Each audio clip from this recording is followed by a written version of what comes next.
আসসালামু আলাইকুম ভিউয়ার্স, কেমন আছেন সবাই? আশা করি অনেক অনেক ভালো আছেন, সুস্থ আছেন এবং নিরাপদে আছেন।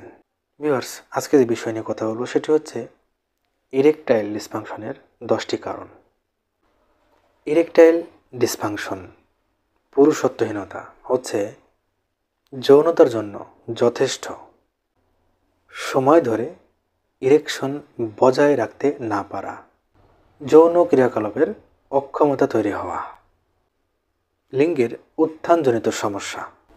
ভিউয়ার্স, ইরেকটাইল ডিসফাংশন হওয়ার অনেকগুলো কারণ রয়েছে। এর ভিতরে দুইভাবে হয়ে থাকে, অর্থাৎ শারীরিকভাবে হয়ে থাকে এবং মানসিকভাবে হয়ে থাকে।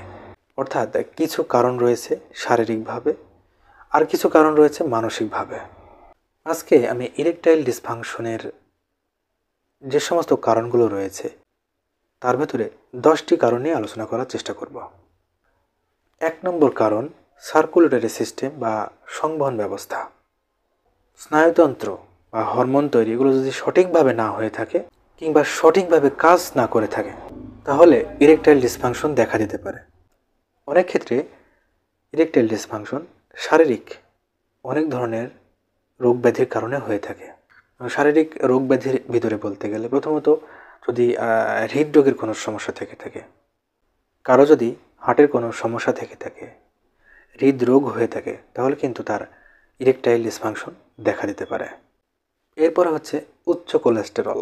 যদি কারো উচ্চ কোলেস্টেরলের কোনো সমস্যা থেকে থাকে তাহলে তার কিন্তু এই ইরেকটাইল ডিসফাংশন দেখা দিতে পারে। তার সাথে যদি উচ্চ রক্তচাপ থাকে তাহলে কিন্তু তার এই সমস্যা দেখা দিতে পারে। কারো যদি ডায়াবেটিস হয়ে থাকে এবং সেটা যদি অনিয়ন্ত্রিত হয়ে থাকে তাহলে কিন্তু এই সমস্যা দেখা দিতে পারে। কারো যদি শারীরিক ওজন খুব বেশি বৃদ্ধি পেতে থাকে এবং তার শারীরিক ওজন যদি খুব বেশি হয় তাহলে কিন্তু ইরেকটাইল ডিসফাংশন দেখা দিতে পারে। এরপর যদি কারো পার্কিনসন ডিজিজ থেকে থাকে, এর সাথে মাল্টিপল স্ক্লেরোসিস এর মতো যদি সমস্যা থেকে থাকে, এমন কিছু নির্দিষ্ট ওষুধ যার দীর্ঘমেয়াদী সেবনের ফলে এই সমস্যা হতে পারে।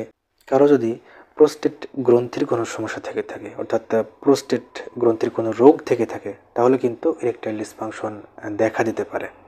অ্যালকোহল, তামাকজাত দ্রব্যের অতিরিক্ত অপব্যবহারের ফলে কিন্তু ইরেকটাইল ডিসফাংশন দেখা দিতে পারে।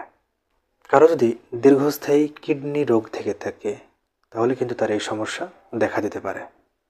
দীর্ঘস্থায়ী কিডনি রোগের ফলে ইরেকটাইল ডিসফাংশন দেখা দিতে পারে বা ইরেকটাইল ডিসফাংশনের মতো সমস্যা তৈরি হতে পারে। এছাড়াও হতাশা, উদ্বেগ এবং কারো যদি মানসিক স্বাস্থ্যের অবস্থা ঠিক না থাকে তাহলে তার এই সমস্যার ফলে ইরেকটাইল ডিসফাংশন দেখা দিতে পারে। ভিউয়ার্স, এছাড়াও পেরোনি ডিজিজ, স্ট্রোক এবং অন্যান্য আরও অনেক রোগ ব্যাধির ফলে একজন পুরুষের ইরেকটাইল ডিসফাংশনের মতো সমস্যা দেখা দিতে পারে। ভিউয়ার্স, ভালো থাকবেন, সুস্থ থাকবেন, নিরাপদে থাকবেন এবং আয়ান হোমিও ক্লিনিক এই চ্যানেলটির সাথে থাকবেন। চ্যানেলটিকে অবশ্যই সাবস্ক্রাইব করে রাখবেন। দেখা হবে অন্য কোনো নতুন একটি ভিডিওতে।